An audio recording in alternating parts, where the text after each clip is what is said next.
welcome back to my YouTube channel, Mental Health with Alana. If you're new here, please click the subscribe button and give this video a thumbs up if you would like to see more from me. This video was not a planned video. Normally I plan my videos kind of like a month in advance and I decide on what topic I'm going to do and what day. Like I normally film on Sundays, and then I pick another day during the week to film where I just like pre-film stuff, so I'm not making videos every week, like having to continuously like make content and edit it and all that, because it can be very like time consuming. So that's what I've been doing lately, but I just wanted to do a bit of a I don't know what this is, like a rant, a life update, I don't know. Recently I don't want to sound like I'm complaining, but recently I got NDIS approved. So I had a planning meeting with them, and I thought I was recording it through this app on my phone that is meant to record phone conversations. I'd never used it before though, so I thought it was recording because my mom couldn't be there and they rang like half an hour early. If they had just rung at the correct time they were meant to ring, my mom probably would have been home. And I didn't really write many things down because I thought, oh, the conversation's being recorded, I can play it back for my mom, and I can also play it back for myself because like my memory is literally terrible. And I had to ask like all these questions and stuff because I don't really know how any of this. I'm sorry about my hair too, it's just a mess. I don't understand how NDIS works really, and it's just frustrating me. They sent me a letter yesterday saying that my plan was approved.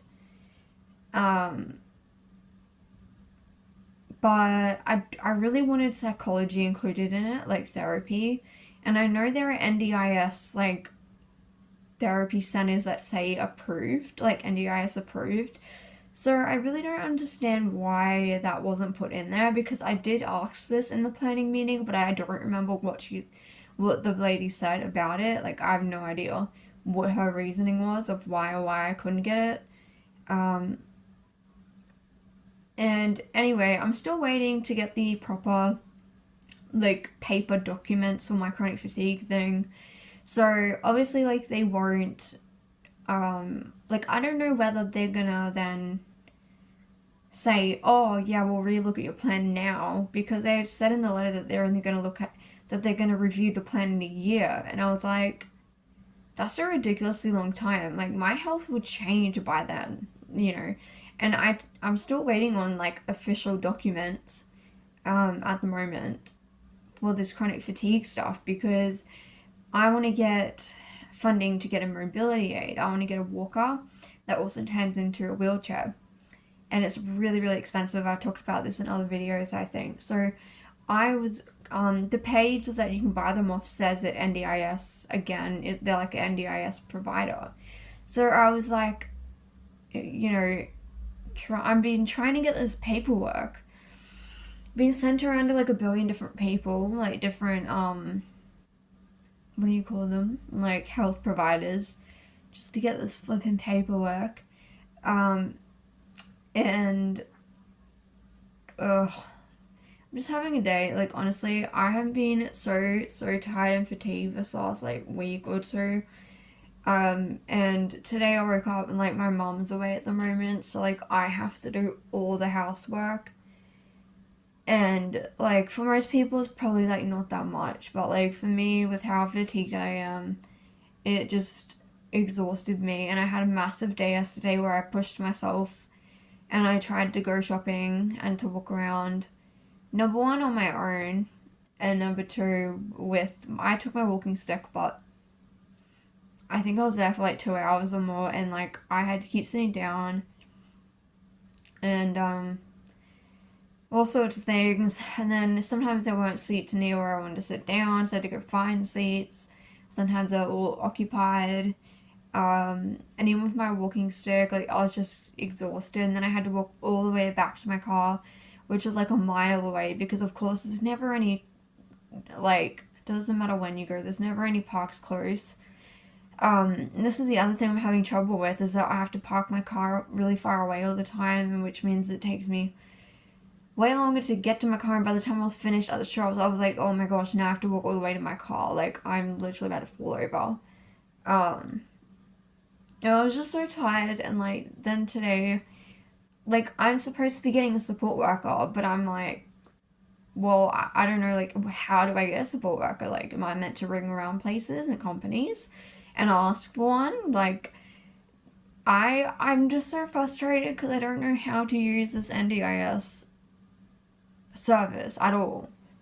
Like, I'm so confused. I don't understand how it all works. I don't understand, like, I just don't get it, any of it. It's just frustrating me. Like, and like, they're like, oh, well, you have to bring ID into like these two places. And I'm like, okay, well, you could have told me that earlier. So now basically I'm just waiting for my mom to get back from a holiday thing so she can take me to the two places to provide ID and hopefully ask someone some questions, because at this point I just don't know what I'm meant to be doing, because I have no clue how I'm meant to access any of the things that I'm apparently being allocated money for. Um, and they barely gave me any sort of funding, which I did expect because a friend who works at the service told me that they don't really give you anything at the beginning. Um, and yeah, so I'm just really, really frustrated with that. I'm so exhausted. Yesterday and today, I drove around so much. The day before that, I got my tattoo done, and like, it was actually quite painful, because it was over like scars and stuff.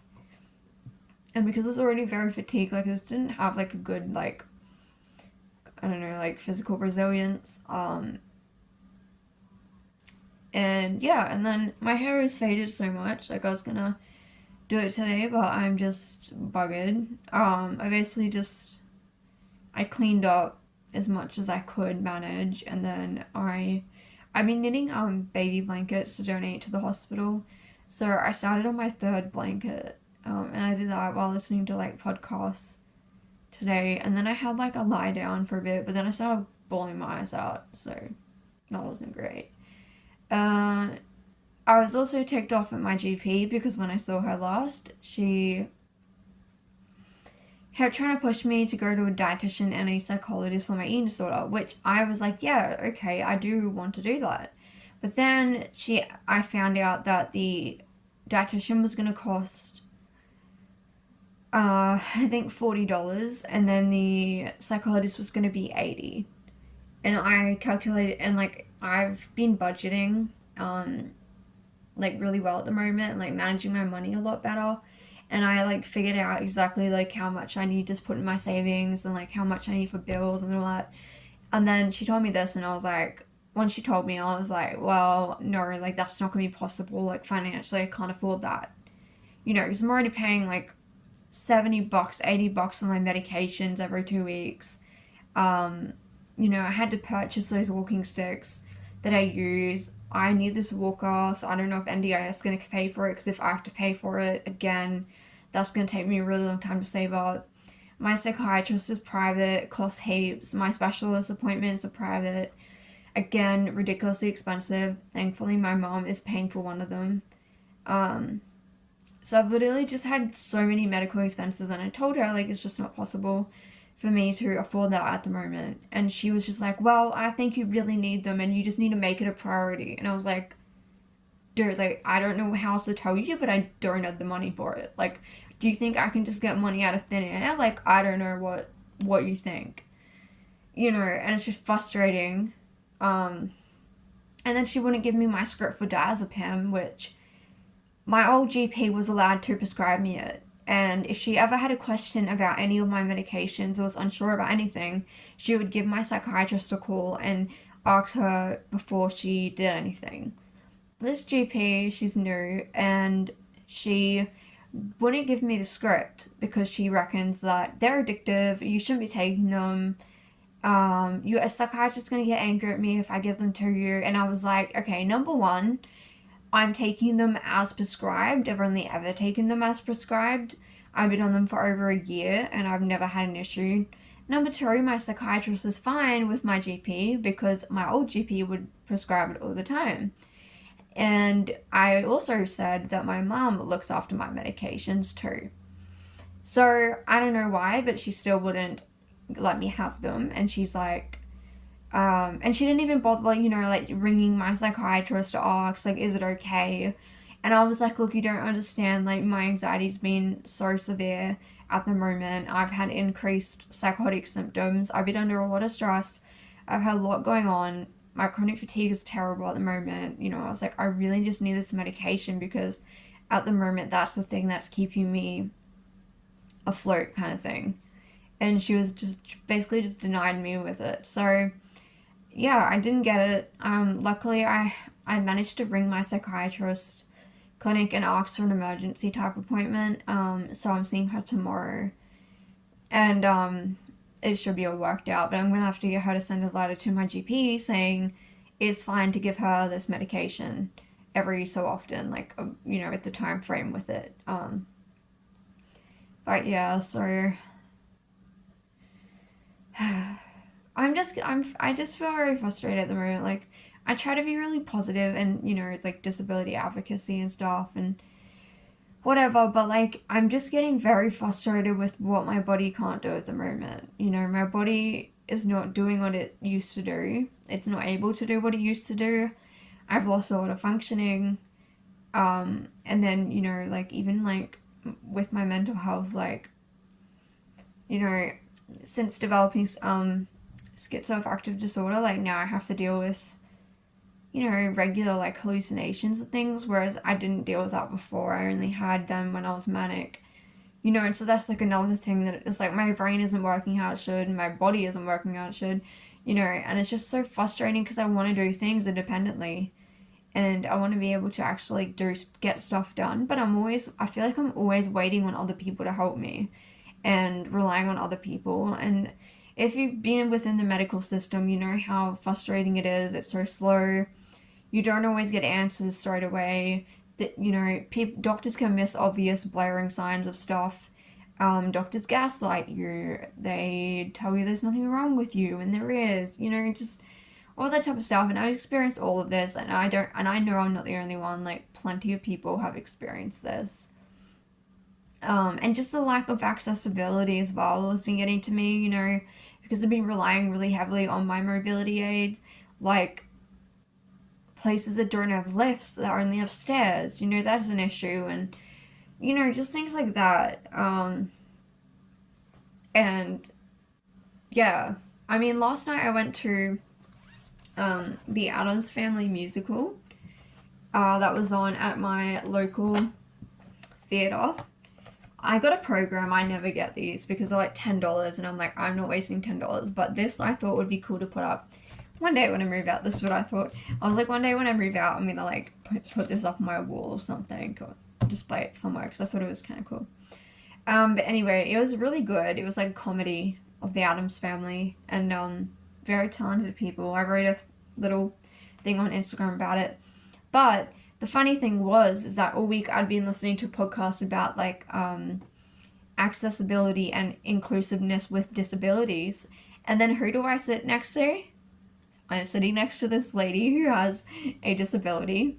And she was with two other people, and I'm not sure if it was her family or her carer.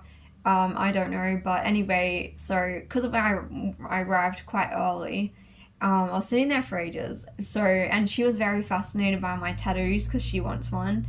Um, and she liked my dress, and she liked my I had a bracelet on that was really sparkly. So I'm like, yeah, do you want to try it on? And then she noticed I was wearing lipstick, and so then she wanted some. So then I don't know who she was with, whoever she was with, like, oh yeah, well, you have some in your bag. Do you want to put some on?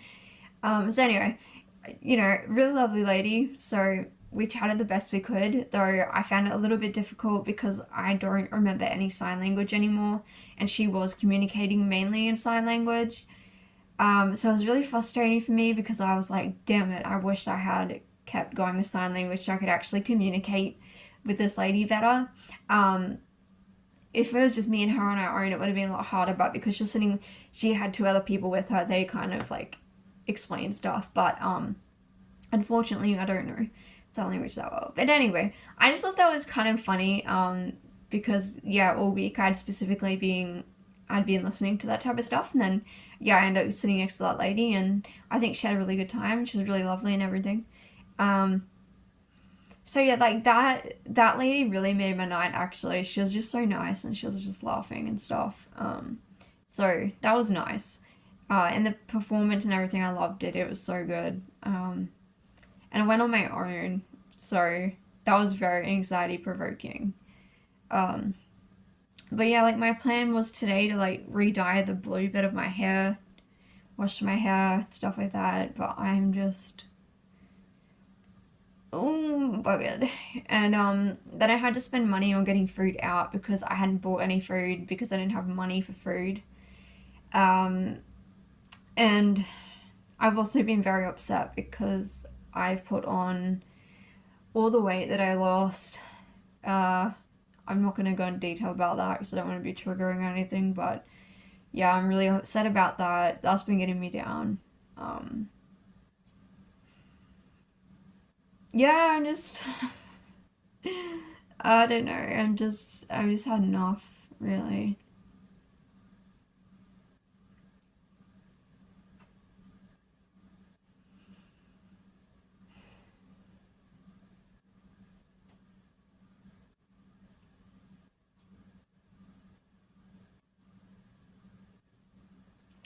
Yeah, I just have no like social battery left at this point. Um, I'm just so tired. Like I can't even explain how tired I am. And I'm not sleeping at all because I have continuous nightmares as well. So that's not great. I don't know what to do about that. I have the same nightmares over and over again. That isn't helping either because then I'm waking up upset because I'm waking up from this nightmare.